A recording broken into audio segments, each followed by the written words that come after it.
നമസ്കാരം, ഏവർക്കും ഇൻഫോമീഡിയ കേരളത്തിലേക്ക് സ്വാഗതം. ഇനി പാൻ കാർഡ് എടുക്കണമെങ്കിൽ ആധാർ കാർഡ് നിർബന്ധമാണ്. ആദായ നികുതി നിയമങ്ങളിൽ കേന്ദ്ര സർക്കാർ വലിയ മാറ്റം വരുത്തിയിരിക്കുകയാണ്. 2025 ജൂലൈ 1 മുതൽ പാൻ കാർഡിനുള്ള പുതിയ അപേക്ഷകൾക്ക് ആധാർ പരിശോധന നിർബന്ധമാക്കി. അതായത് ഇനി മുതൽ ഡ്രൈവിംഗ് ലൈസൻസ്, വോട്ടർ ID, ജനന സർട്ടിഫിക്കറ്റ് എന്നിവ ഉപയോഗിച്ച് പാൻ കാർഡ് നിർമ്മിക്കില്ല. ആധാർ ഇല്ലെങ്കിൽ നിങ്ങൾക്ക് പാൻ കാർഡ് ലഭിക്കില്ല.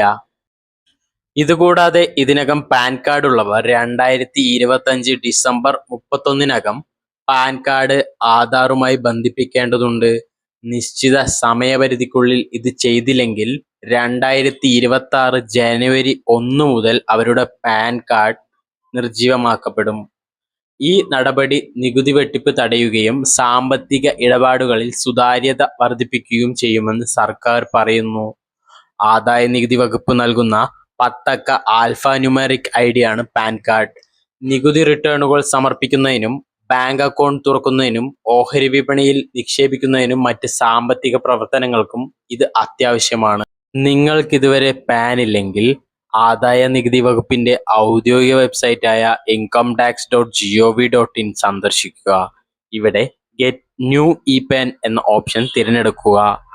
ആധാർ നമ്പർ കൃത്യമായി നൽകേണ്ടതാണ്. നൽകിയതിനു ശേഷം നമ്മളുടെ ആധാറുമായി ലിങ്ക് ചെയ്ത മൊബൈൽ നമ്പറിലേക്ക് ഒരു OTP വരുന്നതായിരിക്കും. OTP നൽകി സ്ഥിരീകരിച്ച ശേഷം ആധാറുമായി ബന്ധപ്പെട്ട വിവരങ്ങൾ സിസ്റ്റത്തിൽ സ്വയമേവ പൂരിപ്പിക്കപ്പെടും. സമർപ്പിക്കുക എന്ന ബട്ടണിൽ ക്ലിക്ക് ചെയ്യുക. വിവരങ്ങൾ ശരിയാണെങ്കിൽ ഈ പാൻ കാർഡ് ഉടനടി സൃഷ്ടിക്കപ്പെടും.